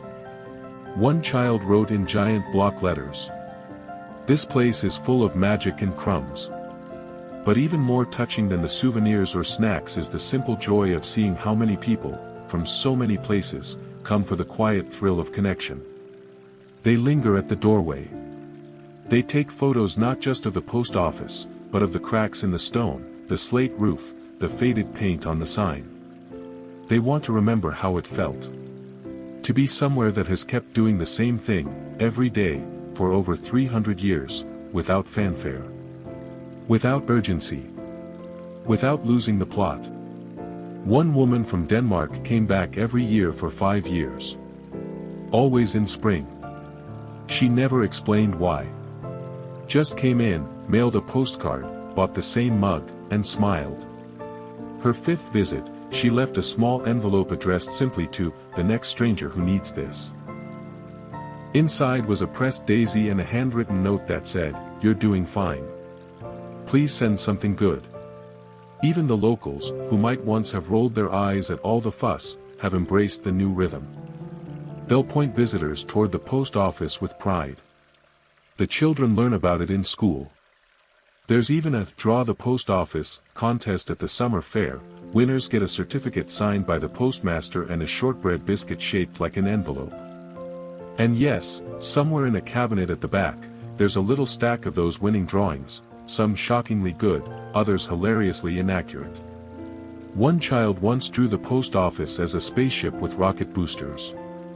When asked why, they replied, "It delivers things far away." Exactly right. A few times a year, the post office even hosts Mail and Memory Days, a local event where residents are invited to bring in old letters, postcards, or family envelopes, and share the stories behind them. People arrive with shoeboxes and biscuit tins filled with decades of correspondence, faded wartime notes, clumsy birthday cards from children who are now grown, and once, a letter so old and brittle it had to be read with tweezers and tears. These gatherings turn the post office into a sort of memory vault. Stories are shared, laughter is gentle, and the kettle never stops boiling. One woman discovered a postcard written by her grandfather to her grandmother during their courtship. She'd never known it existed. The stamp was still attached. The handwriting a little shaky. The message? "Meet me by the bridge. Bring nothing but your smile." It's hard to explain what it means to visit a place that isn't trying to impress you. Sanquhar Post Office doesn't have a giant model stamp. It doesn't play theme music when you walk in. It doesn't sell vintage leather-scented candles for £18.99. What it offers instead is sincerity, continuity, and the chance to participate in a ritual that's older than phones, older than radio, and possibly older than the memory of most of us, the ritual of sending something, and meaning it. And when visitors leave, they don't just take postcards or mugs or an unusual appreciation for oatcakes. They take something else. A kind of warmth that sits quietly in the chest. A reminder that connection doesn't have to be flashy to be real. That a building of stone and wood, ink and paper, can hold not just letters, but lives. And as they walk away, perhaps down the cobbled path to the bus stop, or back to their B&B on the hill, they often pause for a moment and look back. At the small doorway. At the swinging sign. At the place where their message, whatever it was, began its quiet journey. And in that pause, the building doesn't speak, exactly. But if it did, you imagine it would say, "Thank you. Come again." There's always time for one more letter. Evening in Sanquhar arrives like a whispered lullaby. The wind slows. Footsteps soften. Shop shutters creak closed. One by one, windows glow warm behind frosted panes, and the cobblestone streets hold the fading echoes of the day. But in the little post office on High Street, something lingers, a sense of quiet breath still rising from the walls, of words not yet spoken, of letters that once passed through and never left.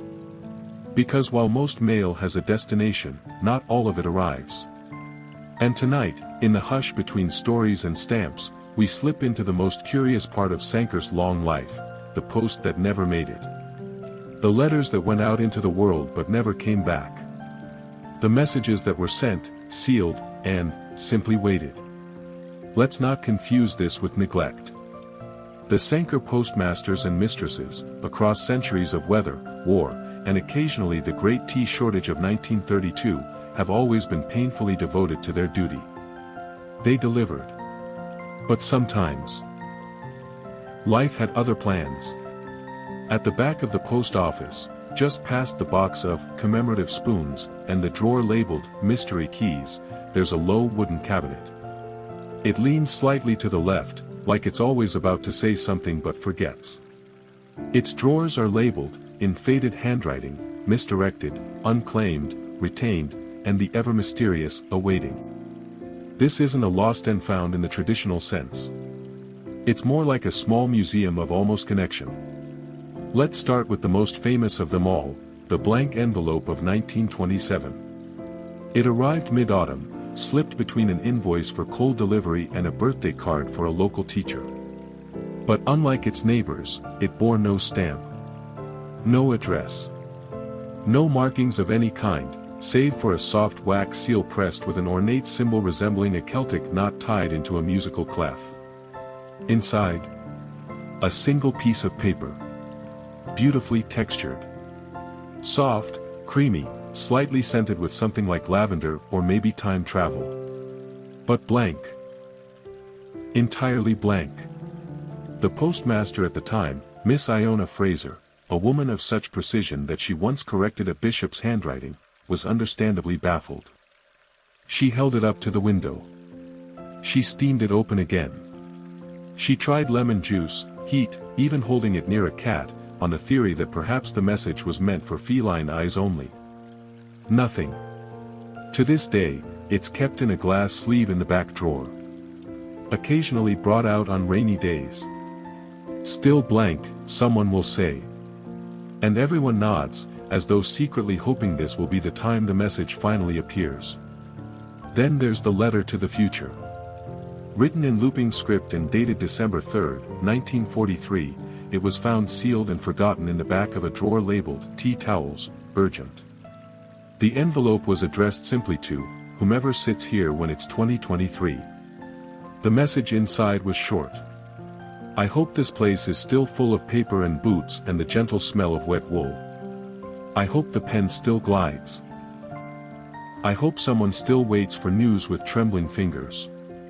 I hope you've remembered how wonderful it is to send a thing and trust it to arrive. Don't let them turn this place into a coffee chain. Sincerely, M." The letter is unsigned, except for that simple M. No full name. No return address.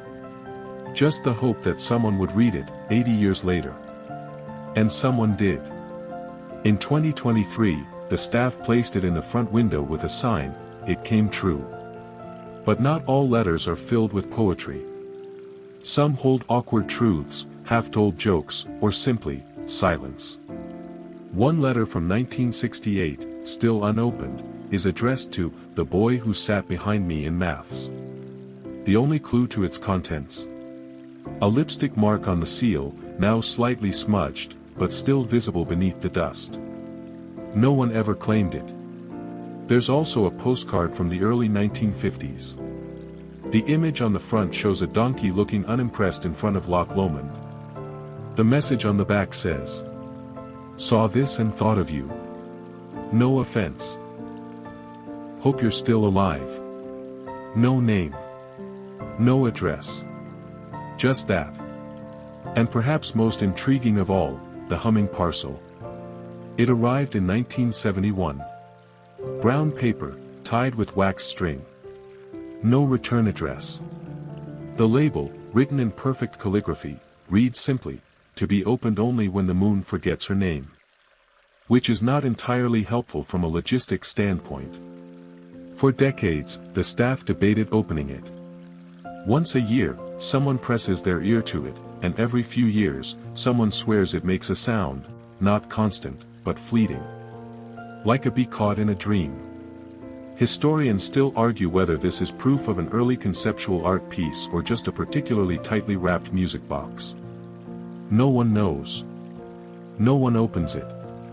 And so it waits. The postmasters of Sanquhar, bless them, are people of deep feeling. They believe in stamps and silence, and they believe in honoring the messages that never got where they were going. Every year, on the last Sunday of October, they hold what's called the Evening of Unopened Things. It's not public. No announcements are made. But if you happen to be walking past the post office that night, just after dusk, you might see the back light still on. And inside, a small circle of people seated around the old cabinet. They choose one letter, just one, and read it aloud. Last year, it was a letter from 1911, written by a young woman who was moving from Sanquhar to a village near Glasgow. She wrote to her mother, who lived just up the road. The letter was simple. I'm scared. Not of being poor, but of being someone no one misses. If I don't make it, will someone remember I tried? The mother had died before it arrived. The letter was returned and tucked away. Unread for over a century. Until that night. There wasn't a dry eye in the room. Even the walls felt like they sighed. The group lit a candle afterward. One staff member, Colin, who always wears mismatched socks, left a single daisy in the cabinet drawer, beside the letter. Just a quiet response. As if to say, yes. We remember. These are the kinds of things no app can send. Digital delivery can be fast. But only paper can be patient. A physical letter waits. It endures. It holds not just content, but presence. A smudge of a thumb. A tear-shaped water stain. The way someone curls their ease. And in Sanquhar, these pieces are not lost, they're kept. Because someone might still come. Someone might still ask. Someone might still need to remember. The walls of the post office have seen thousands of those moments, the letters that found their homes and the ones that didn't, but left traces anyway. One clerk, now retired, once said, "Every unopened envelope is a lighthouse in fog." It might never guide anyone home, but it still shines. There are rumors, of course, about ghosts. You can't have a building this old, this soaked in sentiment and ink, without inviting the occasional friendly haunting. A former postmistress swore that, every New Year's Eve at midnight, the brass bell above the counter rings by itself. Just once. A soft ding. No wind. No draft. Just a small reminder that something wants to be remembered. A boy once claimed he saw a floating envelope drift across the back hallway. It was glowing, he said. Like it had somewhere to be. Most adults dismissed it. But one older customer simply nodded and whispered, "Some letters never stop traveling." And maybe that's true. Maybe that's the final charm of Sanquhar, not that it has delivered so many letters, but that it has kept the ones that couldn't make it. Not thrown out. Not destroyed. But kept. Honored. Shelved carefully among string, scissors, and stories. Because in a world so focused on what arrives quickly, Sanquhar quietly treasures what didn't, what paused, what lingered, what waited to be opened long after its sender gave up hope. And maybe that's the most human thing of all. Night has settled fully now. Sanquhar lies beneath a quilt of stars, wrapped in the hush that only small towns know, where nothing much moves after 9 p.m., and even the hedgehogs walk softly. The chimneys puff their last curls of smoke. The air tastes faintly of peat, old stories, and maybe a biscuit someone forgot on a windowsill. And inside the post office, with its lights finally dimmed, the shelves, cabinets, and silent envelopes settle into their evening sighs. And here we are, at the quietest point in the story, fitting, really, for a building that has endured everything by simply enduring. So, what now? What does a post office do at night, after the mail is sorted, the counters cleaned, and the little bell on the door has rung its last farewell? Well, nothing. And absolutely everything. Because in a place like this, stillness is not the absence of motion, it's the presence of memory. And memory, in Sanquhar, is stacked from floor to ceiling. Tonight, we'll stay here a bit longer. You're tired, perhaps. But just curious enough to keep your eyes half open. There's still a story or two tucked behind the weighing scale. Let's begin with the Night Watch book. It's not official. Not Royal Mail Standard. Just a notebook, bound in soft blue cloth, stored beneath the till. Every evening since 1992, the last person to lock the post office has scribbled down a single line. That's it. One sentence. Sometimes thoughtful. Sometimes sleepy. Often unreadable. Rain again. Smelled like old newspapers. Buttons knocked over the pencils. A French woman cried while mailing a wedding invitation. Toast crumbs everywhere. Again. Wind loud enough to wake the stamps. It began when an apprentice, too nervous to clock out without leaving a note, wrote a sentence on a scrap of paper and left it on the desk. The habit stuck. Staff wrote things down, not for records, but for each other. And over time, the habit became tradition. A ritual. A quiet handshake between days. There's something unexplainably comforting about knowing each day leaves behind a whisper, no matter how small. And these aren't just stories. They're markers. Trail crumbs for anyone listening closely. Now, beyond the locked front door, the world rolls on. Digital deliveries hum through satellites. Notifications ping in 1,000 languages. Packages bigger than small cars are shuffled through massive centers under fluorescent lights. But in Sanquhar, under a beam in the ceiling marked 1759, time does something else. It leans back. Because here, the days are not measured by productivity or speed. They're measured by meaning. A child's note to Santa, posted with 3 buttons taped to the corner because she had no stamps. They let it through anyway. A widow's final letter to the man she danced with once in Lisbon. A postcard sent by a man who hadn't spoken to his brother in 12 years. No apology. Just a picture of a sheep and the words, "You'd like this one." Looks judgmental. And of course, there are the birth announcements. Sanquhar has handled many over the centuries, from royal proclamations to humble index cards with a shaky, "It's a boy." But one sticks out, a birth announcement mailed from Sanquhar to Sanquhar. A local woman mailed a letter to her own house, addressed to her newborn son. Inside. "Welcome to the world. It's strange and lovely. You're starting here, in this place, where people still believe in sending things by hand. You'll understand later. I love you already." That envelope is now framed in the boy's bedroom. He's 17 now. Thinks it's a bit cringe, of course. But he hasn't taken it down. And then, as the clock ticks softly toward midnight, something rare happens. A visitor. Not a tourist.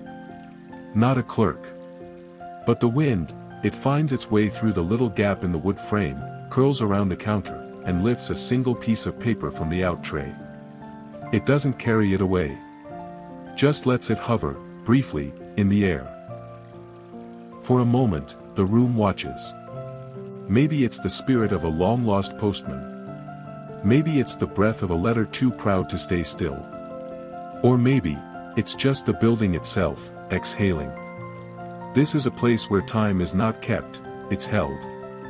Where mail isn't just transferred, it's trusted. And where memory isn't archived, it's sheltered. Historians still debate whether Sanquhar Post Office should be considered a living artifact, or just a working building with a particularly good PR story. But no spreadsheet, no architectural report, no Royal Mail directive can truly measure the value of a place where a grandmother once taught her granddaughter how to write a return address while waiting for the rain to stop. Where someone once slipped a ring inside a letter with trembling fingers. Where someone else mailed their grief to a friend who would understand. Where a dozen schoolchildren learned that you need a stamp, yes, but you also need hope. That's what this place delivers. Hope. And paper. But mostly hope.